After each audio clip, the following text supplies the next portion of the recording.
Romance of the Three Kingdoms, Chapter 78. Put yourself in Liu Bei's shoes for a second.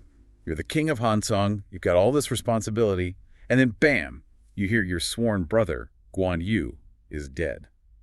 How do you even process that? Especially given their history, that Peach Garden oath. Right, the oath to live and die together. The text says he just collapses, weeping. Can't eat, can't drink for 3 days. Just utterly devastated. The description is incredibly vivid, isn't it? Tears soaking his robes, supposedly turning to blood. It shows the depth of that personal bond. And his first instinct, pure rage. He immediately vows, I'm taking the army now to punish Eastern Wu. No strategy, just raw emotion. Uh-huh. And that's where Kong Ming steps in. He's the calm strategist in the middle of this emotional storm. The voice of reason. Exactly. He has to gently, manage Liu Bei's grief. He starts with philosophy like, so life and death are predetermined, essentially. A bit cold, maybe, given the circumstances. Perhaps, but necessary. And he gets practical fast.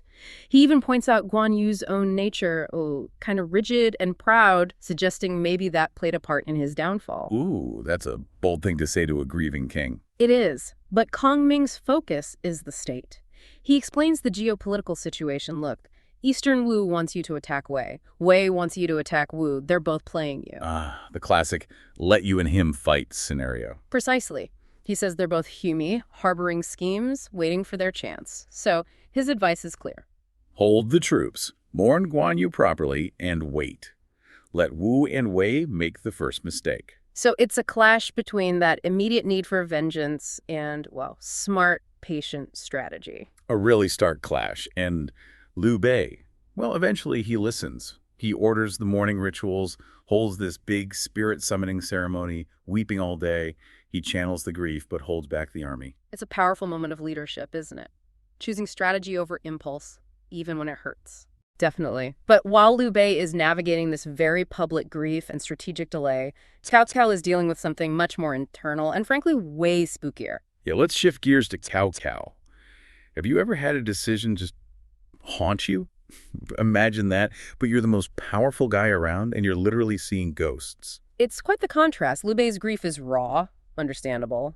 Cao Cao's issue feels self-inflicted almost. So after Cao Cao buries Guan Yu's head with honors in Luoyang, which Kong Ming actually predicted would cause trouble, right? He did. He saw it as poking the bear, spiritually speaking. And it seems he was right. Cao Cao starts having nightmares every single night. Closes his eyes, boom, there's Guan Yu. Must have been terrifying. His officials get worried, figure maybe the old palace is just bad vibes, full of spirits. So their solution, build a new palace, the Chushu, Jianqi Hall.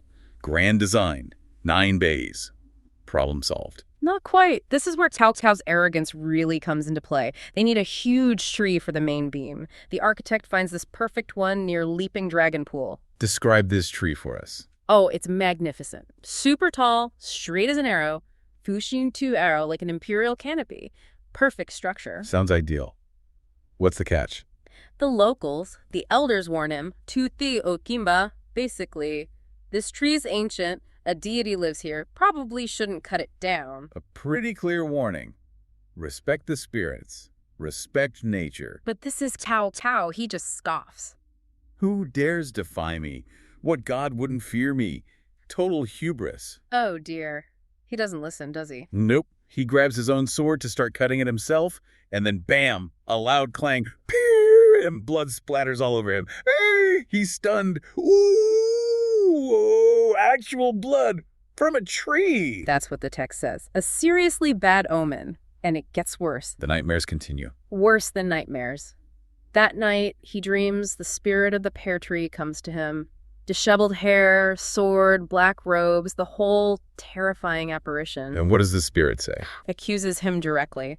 Thuna, you're building this palace because you plan to usurp the throne. And then the kicker. Nietzsche, I know your time is up and I've come to kill you. Yikes. That's not subtle. Not at all. Cao Cao wakes up instantly, terrified, and suffering from this unbearable headache, Chuchi, and no doctor can figure out how to cure it. So his defiance of the natural, or supernatural world, leads directly to this physical ailment. It's almost like karmic retribution. It certainly reads that way. This powerful leader brought low not by armies, but by a haunted conscience and, well, maybe a vengeful tree spirit, manifesting as this agonizing headache. This sets the stage perfectly for our next figure, doesn't it? When conventional medicine fails. You call in the specialist, and in this era, the ultimate specialist was Huatuo. Right, so someone, Hua Shen, recommends Ohri divine physician Hualun, who we know as Huatuo. Cao Cao vaguely remembers the name, maybe healed someone called Zhou Tai. Yeah, he knows the name, but maybe not the full extent of his skills. And Huatuo's skills, according to the text, were, well, frankly, unbelievable for the time. This is where things get really wild, right? Yeah. Let's talk about what Huatuo could supposedly do. Okay, so get this. His most famous technique involved using heru, a hemp boiling concoction, as an anesthetic. It put patients into a duk state, like a drunken death, totally insensible to pain. Anesthesia in ancient China. That's the claim. And then, while the patient was out, he'd perform surgery, like heru, using a sharp knife to open the abdomen. He'd wash the organs with inya, medicinal soup, stitch it up with the tur medicinal thread. Abdominal surgery. Yes, and patients supposedly recovered in like 20-30 days with no pain during the procedure. It's just astounding if true. That is absolutely mind-blowing. We think of that as modern medicine. What else? Oh, there are more stories. He cured a guy who couldn't eat by making him drink garlic juice, causing him to vomit a snake. A 2 or 3 foot snake. Okay, that's less appealing, but still impressive diagnosis. And he diagnosed a governor, Chen Deng, who had worms from eating too much seafood. Gave him medicine, he vomited up Pisek, 3 sheng of red-headed worms. Huatuo even predicted the illness would return and kill him in the 3 years, which it supposedly did. Wow. So precise diagnosis and prognosis too. There's more. Removed a tumor from someone's eyebrow, found a yellow sparrow inside it. A sparrow. Seriously. That's the legend. And diagnosed a dog bite victim, found 10 needles in one lump and 2 ghost stones in another, confirmed by opening them up. The guy recommending him, Hua Xin, compares him to Bian Qiu and Kangong, legendary physicians of the past, basically the best of the best. Incredible. So this medical genius examines the powerful, headache-ridden Cao Cao. What's his diagnosis? He diagnoses it as PER, a wind illness caused by wind phlegm trapped inside Cao Cao's brain. Okay, wind phlegm sounds a bit archaic, but basically something causing pressure inside the skull. That seems to be the idea, and his proposed cure, even more audacious than his past surgeries. Let me guess. Involves opening the head. Bingo, he says. Drink the anesthetic soup. Then, use a sharp axe to open the skull, remove the wind phlegm. That's the only way to cure it permanently. An AXE, brain surgery, with an axe. You can see why this might alarm someone like Cao Cao. Especially someone already plagued by paranoia and nightmares about people trying to kill him. So you've got this incredible potential medical breakthrough, centuries ahead of its time, maybe, and it runs smack into the wall of imperial paranoia. What happens? Predictably, Cao Cao explodes. You want to kill me? Just pure fury and suspicion. Did Huatuo try to reason with him? He did. He brought up Guan Yu again. Remember how Guan Yu famously endured having his bones scraped to remove poison while playing Go? Huatuo was like, look, Guan Yu wasn't scared of intense treatment. This will actually fix you. Trying to appeal to Cao Cao's respect for Guan Yu, maybe? Or just showing precedent for radical treatment? Probably both.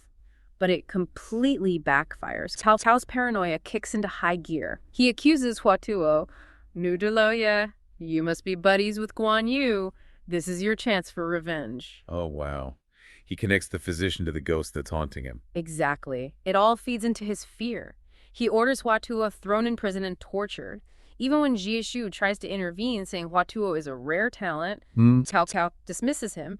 He compares Huatuo to Ji Ping, a physician who did try to poison him earlier. So past betrayals fuel present paranoia, blinding him to potential help. Utterly. And the consequences are just tragic for Huatuo and potentially for medicine itself. What happens to Huatuo in prison? Well, there's a small bit of kindness. The jailer, a guy named Wu Yayu, treats him well, brings him food and wine. Huatuo, maybe knowing his time is short, feels grateful. Does he try to pass on his knowledge? Yes. This is the key part. He tells Wu Yayu to go get his life's work, his medical text, the green satchel book from his home. He wants Wu Yayu to have it, to preserve the knowledge. A final act of hope. It seems so. Wu Yayu gets the book, Huatuo checks it, and gives it to him. But then, Days later, Watua dies in prison. Just awful. Yeah. But the book survives, right? With Wu Yayu. Here's the final twist. Wu Yayu goes home, planning to study this incredible medical treasure, but he finds his wife burning it. No. Why? He tries desperately to save it, but only manages to rescue 1 or 2 leaves. Her reason, utterly chilling and sadly pragmatic from her view. Ooh, hoo, hoo, hoo. Even if you learn to be as brilliant as Huatu, you'll just end up dead in prison like him. What's the use? Wow. Fear. Fear of the consequences of knowing too much or being too skilled in a dangerous political climate. The same fear that killed Huatuo destroys his legacy. Exactly. And so the vast majority of the King Nangshu is lost forever. The only bits that survived on those few pages were apparently Paininer techniques, like how to castrate chickens and pigs. All of that potential knowledge about surgery, anesthesia, complex diagnosis, gone. Reduced to farmyard procedures. The text even includes a poem lamenting it. Sorrowful, the man is gone, the book is lost. Future generations will never see the Green Satchel book again. Let's delve into Cao Cao's immediate circumstances. We find him in a state of worsening illness, a condition apparently exacerbated after the death of the famous physician Huatua. Beyond his physical ailments, though, he was deeply concerned about the rival states, Wu and Shu, constantly strategizing, even from his sickbed, it seems. Then this truly surprising detail emerges. Sun Quan, the ruler of Wu, sends what looks like a deferential letter. In it, he urges Cao Cao to ascend to the imperial throne, promising submission once Liu Bei is dealt with. Now that sounds like an incredible offer, right? But was it really that straightforward? Oh, far from it. It was a masterful political move by Sun Quan. Cloaked in respect, sure, but loaded with danger. Cao Cao's immediate reaction tells you everything about his sharp political mind. He apparently laughed, showed the letter to his officials, and said something like, "Is this child trying to put me on a stove fire?" A stove fire. Okay, what exactly did he mean by that? He instantly saw the political trap. Accepting the throne would brand him a usurper, right? A disloyal subject overthrowing the Han Emperor. This could have potentially united his enemies, Liu Bei and Sun Quan, against him, instead of actually gaining Sun Quan's submission. So the letter wasn't really about surrender. It was an attempt to destabilize his authority, push him into an overt act of rebellion against the Han. That's a fascinating glimpse into the political chess being played there. Wow. But despite this, we know his own officials, people like Chen Quan, were actively urging him to accept the mandate of heaven. They were pointing to his immense gunde, his great virtues, his achievements. They saw Sun Quan's offer as a clear sign. Yet Cao Cao's response was famously ambiguous. If heaven's mandate is with me, I will be King Wen of Zhou. That's such a brilliant, really loaded statement. Can you unpack its nuances for us? What was he truly signaling by comparing himself to King Wen? How did that sort of prepare the ground for his successor? Absolutely, it's layered. On the surface, he was subtly rejecting the throne, declaring himself loyal to the Han by invoking King Wen of Zhou. King Wen, you see, was revered for laying the foundation of the Zhou dynasty, but never actually took the throne himself. It was his son, King Wu, who finished the job, established the dynasty. The genius of Cao Cao's statement is in that subtle hint. He's acknowledging the mandate might be with his house, but suggesting he might not be the one to claim the imperial title. Instead, a successor, almost certainly his son, would be the one to complete that imperial transition. Wow. So in just one cryptic sentence, he's both deflecting the immediate charge of usurpation and strategically paving the way for his family's eventual claim. That's a masterclass in long game politics. Yeah, precisely. It preserved that veneer of loyalty while at the same time subtly eroding the last bits of Han authority. It set the stage for his family's eventual claim. The crucial insight here, I think, is how a master politician like Cao Cao could play such a long game. Using history not just to dodge immediate danger, but to strategically prepare the way for his successor. It really speaks volumes about dynastic ambition. This moment highlights the broader political reality. The Han Emperor was basically a puppet, and real power lay with warlords like Cao Cao. And then you have Sima Yi, ever the pragmatist, seeing an immediate advantage in Sun Quan's offer. He advised Cao Cao to grant Sun Quan these grand titles, Piao Jianjun, Marquis of Nanchang, governor of Jing province, specifically to pit him against Liu Bei. Piao Jianjun, what exactly was that rank? Piao Jianjun, often translated as general who rushes like a torrent. It was a very high military rank, second only to the great general, the Da Jiangjun. Giving these prestigious titles to Sun Quan was a shrewd move. It validated his authority in the eyes of his own people, elevated him, gave him more reason to fight Liu Bei, you see. It kept those rivals busy fighting each other, which bought Cao Cao precious time and maintained his own strategic dominance. That is truly Machiavellian, isn't it? Turning an enemy's trap into a strategic asset like that. But as Cao Cao's illness deepens, the story takes this intriguing turn, sort of into the realm of unsettling omens and, well, what you can only really describe as supernatural stuff. He starts having these vivid, disturbing dreams, notably a recurring vision of 3 horses eating from the same trough. What was the initial interpretation of this, and why was it so significant? Well, initially, Cao Cao himself apparently misinterpreted it. He thought it referred to Ma Teng's family, the Ma clan, who he had already dealt with, crushed them earlier. His advisor, Jie Shu, even tried to reassure him, apparently calling it a good omen. He suggested Luma, a term for good fortune, combining Lu for official salary or blessing, and Ma for horse, implying, positive returns, advancement for Cao Cao. They were basically trying to put a positive spin on a dream that clearly troubled him. Right, trying to explain away his fears.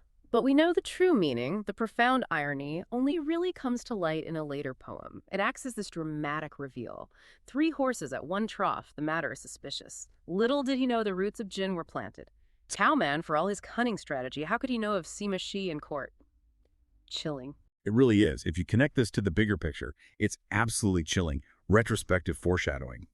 Cao Cao, for all his legendary cunning, his foresight, was utterly blind to the real threat. Not from some external enemy, no, but from within his own court, the Sima family. Sima Yi, his advisor, and later his sons, Sima Shi and Sima Zhao, they would eventually usurp Cao Cao's lineage, his own family's power, and establish the Jin dynasty. The deep insight here is that tragic irony, isn't it? A figure known for seeing ahead, completely failing to spot the serpent right there in his own garden. It also speaks to the powerful role of omens and destiny in these historical narratives, even if interpreted later. They shape how we understand these huge figures and their blind spots. A remarkable blind spot. One that would ultimately undo his entire legacy, really.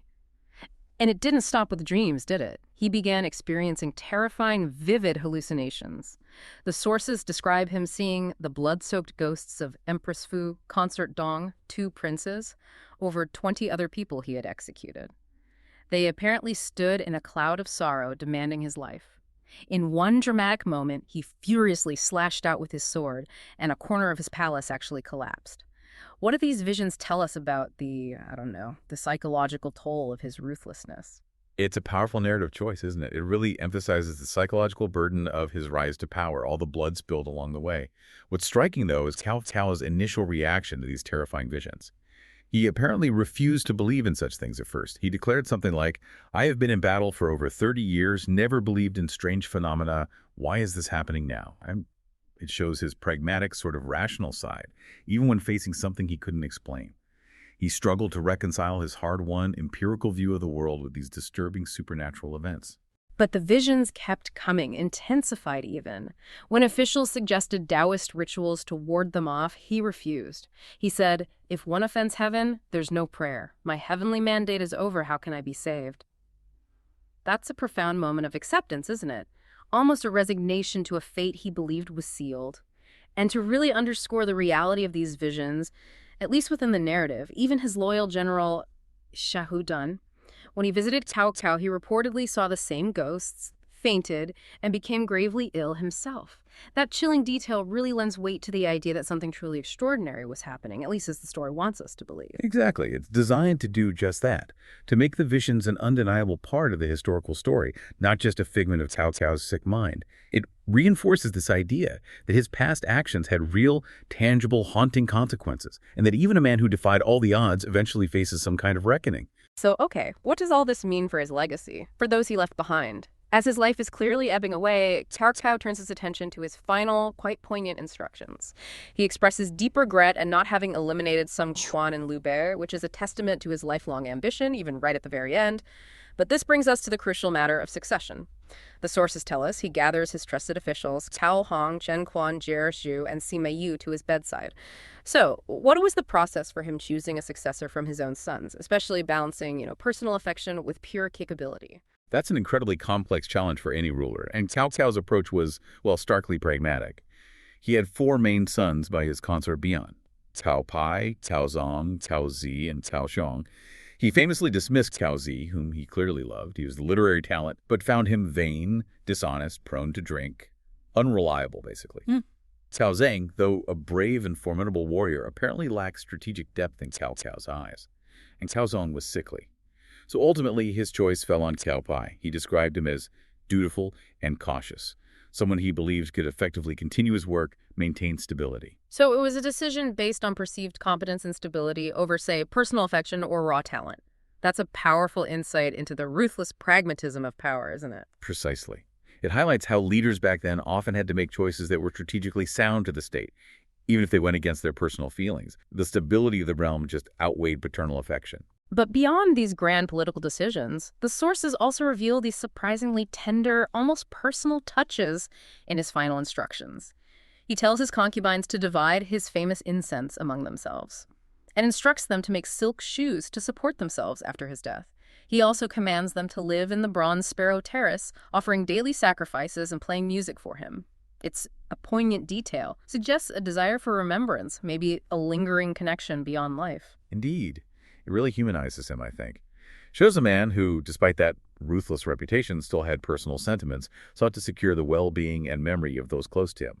And then, of course, there's his final, most famous command: the creation of 72 doubtful tombs outside Zhangge Commandery. This was a direct instruction to prevent grave robbery, to ensure that no one would ever know his true burial place. That's an incredible final act of paranoia, maybe, or control. To protect his final resting place, even beyond the grave, it speaks volumes about his desire to remain elusive, I suppose, to control his legacy, even in death.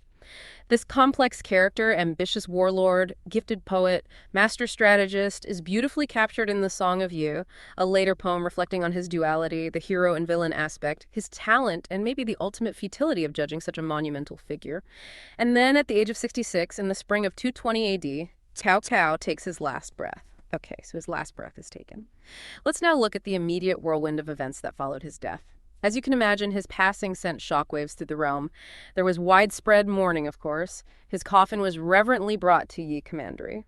Cao Pai, his chosen successor, expressed his grief dramatically, weeping openly. But beneath that surface of mourning, an immediate crisis was brewing.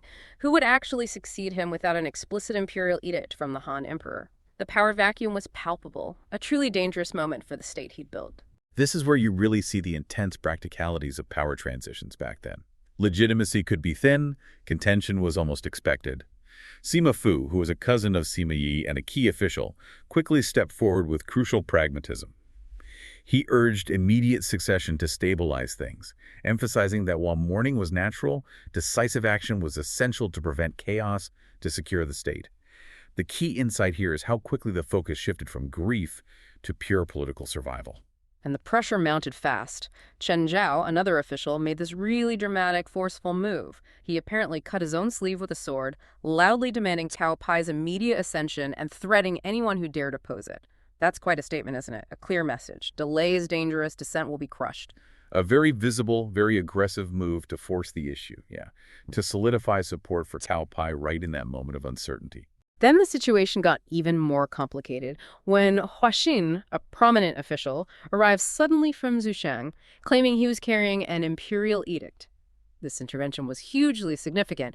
Why was having that edict, even a potentially coerced one, so important for Cao Pai's legitimacy? It was absolutely crucial, because an imperial edict, even if forced, provided that veneer of legitimacy that a simple family declaration couldn't.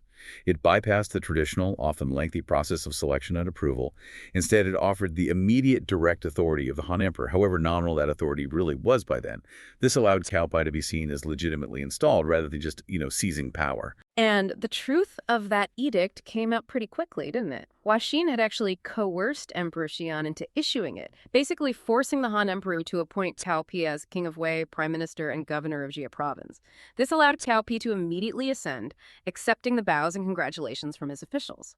But just as the celebrations began, a new, pretty formidable challenge emerged. News arrived that Cao Zgang, Cao Pi's yellow-bearded younger brother, was approaching from Qinglong with a massive army, 100,000 troops. What was Cao Pi's immediate reaction to that? Yes. Cao Pai's immediate reaction was one of, profound fear and deep suspicion. He worried that his brother, known for his military skill, was coming to challenge his brand new throne, maybe stage a coup. If you connect this to the bigger picture, it just highlights the incredibly precarious nature of these power transitions. The death of a strong leader often plunged the family and the state into immediate infighting, The sources even foreshadowed this possibility, evoking the disastrous struggle between Yuan Tan and Yuan Shang, another pair of brothers who tore their father's legacy apart fighting over succession. The threat of brother fighting brother was very real. A truly chilling parallel to draw right then. But just as this new conflict threatened to erupt, potentially plunging the realm into even more chaos, an unnamed official steps forward. He offers to resolve the conflict with words, hoping to prevent a bloody, fratricidal war. A real cliffhanger moment.